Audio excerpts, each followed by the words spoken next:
This is our town. This is our town too.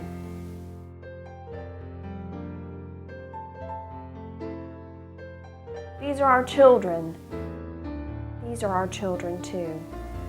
Our town, our children, our responsibility. The kids in our town come in all shapes and sizes, colors and creeds, just like us. Some were born privileged, some were not. We tell them that all men are created equal, but the reality of their everyday lives sends them a different message.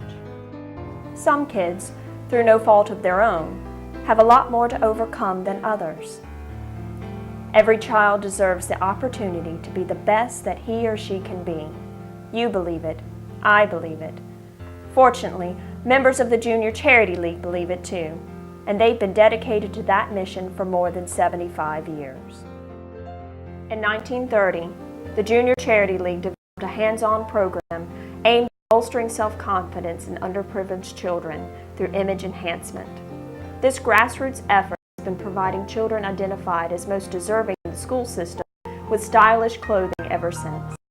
It's just the basics: a sweatshirt, pants, shirts, socks, underwear, shoes, and a warm winter coat. But the clothes are name brand and new, and this makes all the difference. With these children, they come in, they're referred to us by the guidance counselors and teachers of their school. They come in and we clothe them from head to toe with brand new clothes, warm coat, brand new shoes.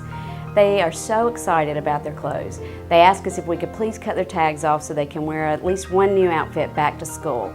They give us great big hugs of appreciation before they leave the clothing room. Many of them write us thank you notes and color pictures for us of themselves in their new clothes, and we post those on the wall of the clothing room. The physical benefit is immediate. The emotional benefit can be long-lasting and far-reaching. You might call it a Dress for Success program for kids.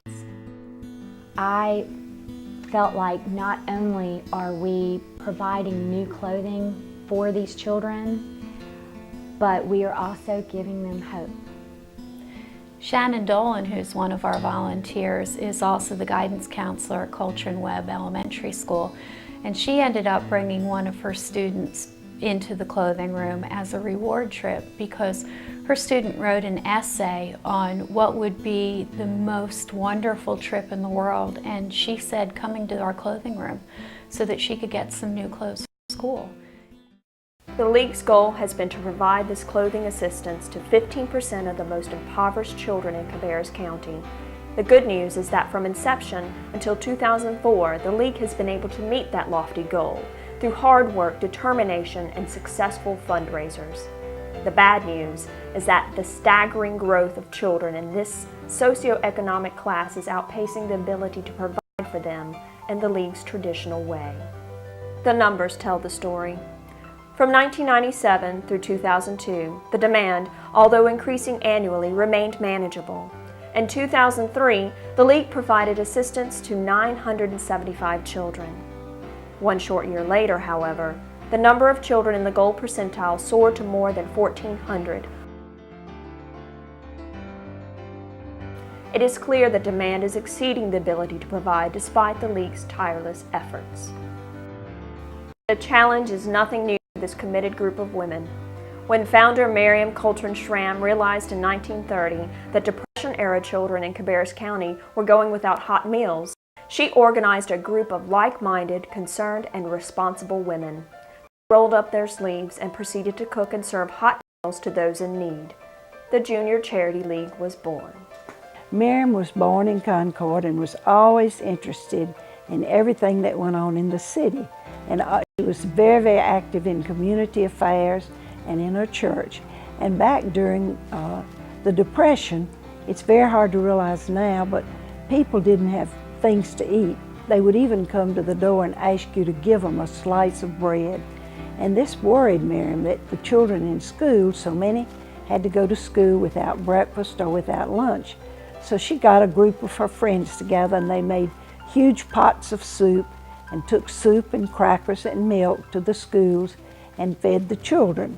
And this meant so much to these families, and it meant that these kids didn't have to go hungry all day long.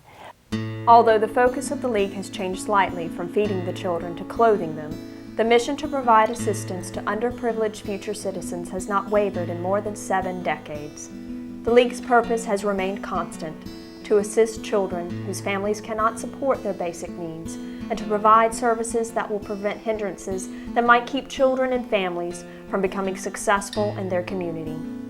Along with the Clothing Room, the Junior Charity League of Concord sponsors projects such as Safety Town, a program designed for rising kindergartners in Cabarrus County, where police officers, area nurses, firemen, and Red Cross volunteers join the League in teaching children about various safety rules, good eating habits, and hygiene. Kids Helping Kids, a program designed by the League to provide an opportunity for our area school children to give back to those children who may not have the same privileges they might have. Student Eyeglass Assistance Program provides financial assistance to families for their children's eye exams and eyeglasses. C-Van, a weekly volunteer opportunity where League members babysit for the women in the Battered Women's Shelter during their weekly house meeting. Good Timers, a League activity where members visit area nursing homes and play bingo with the residents.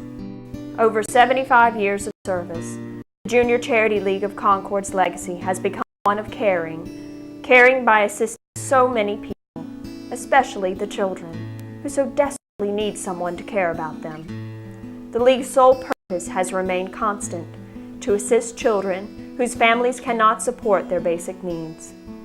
The Miriam Coltrane Schramm Clothing Room is a tangible tribute to its benefactor and founder. Our town, our children, our responsibility. We can't eliminate poverty or prejudice, but we can join the League in their efforts to create a sense of pride and positive self-esteem in our children. The mission of the Junior Charity League will continue through the generosity of people in our community, people like you and me, sharing our many blessings and our resources with the children of our town. You can tell a child that all men are created equal, or you can show him.